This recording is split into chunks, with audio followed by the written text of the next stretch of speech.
မင်္ဂလာပါจิตသားကိုငရေจิตသားကိုငပိစိမ့်စားနဲ့ကြော်စားဖို့လားမသိဘူးကြော်စားဖို့တဲ့လူတွေရှိရင်တော့စူပါရှယ်ပေါ့နော်အရင်ကောင်းပါတယ်ကြော်စားကြည့်ပါဒါจิตသားကိုဒီမှာတော့အကျက်အတောင်မှန်ကိုသုံးထားပါတယ်จิตသားအကောင်လုံးကိုသုံးရင်လည်းရပါတယ်จิตသားကိုငပိစိမ့်စားနင်းနေငပိစိမ့်စားရဲ့နောက်အချိုအတွက်ကจิตသားမှုံနင်းနေနဲ့ငရုတ်ကောင်းမှုထည့်ပါတယ်သူ့ကိုစားပြသိအောင်နေထားပြီးရင်3နာရီလောက်နှက်ထားပါပေါ့နော်ညနေကြော်စားမယ်ဆိုရင်တော့နေ့လယ်လောက်ကိုဒီလိုမျိုးလေးနှက်ပြီးတော့ထားလို့ရပါတယ်ပြီးသွားလို့ဆိုရင်တော့3နာရီလောက်နှက်ထားပြီးသွားလို့ဆိုရင်တော့သူ့ကိုအကြုံမုံထည့်ပြီးတော့ကြော်မှာပါ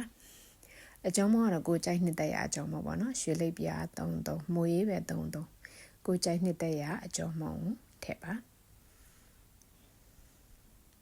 ပြီးရင်တော့ရေအေးနည်းနည်းဆက်ပါမယ်ရေအေးလေးပိုချစ်ကန်ဝင်းလေးရွရွလေးဖြစ်လေပေါ့နော်ရေအေးနဲ့ဆက်ပြီးတော့အကုန်လုံးနှံ့အောင်အကြုံမုံနှံ့အောင်နေပါမယ်ဟောအကြုံမုံနှံ့သွားပြီဆိုရင်တော့သူကိုစီပူတဲ့ကိုထည့်ကြမှာပါ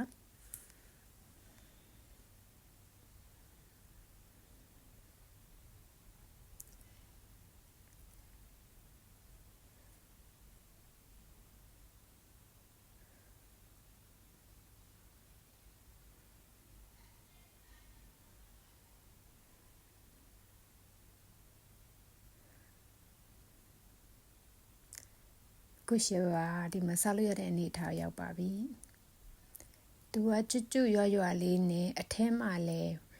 จิตသားရဲ့အထဲမှာလဲအရေးရွှမ်းလေးပေါ့နော်6ကြီးမရပါဘူး6ကြီးမဟုတ်ပါဘူးသူကအရေးအထဲမှာရွှမ်းလေးနဲ့အရသာလဲလေးနဲ့ပြီးတော့အရန်စားလို့ကောင်းပါတယ်ဒီနေ့လေးကိုကြော်စားကြည့်ပါ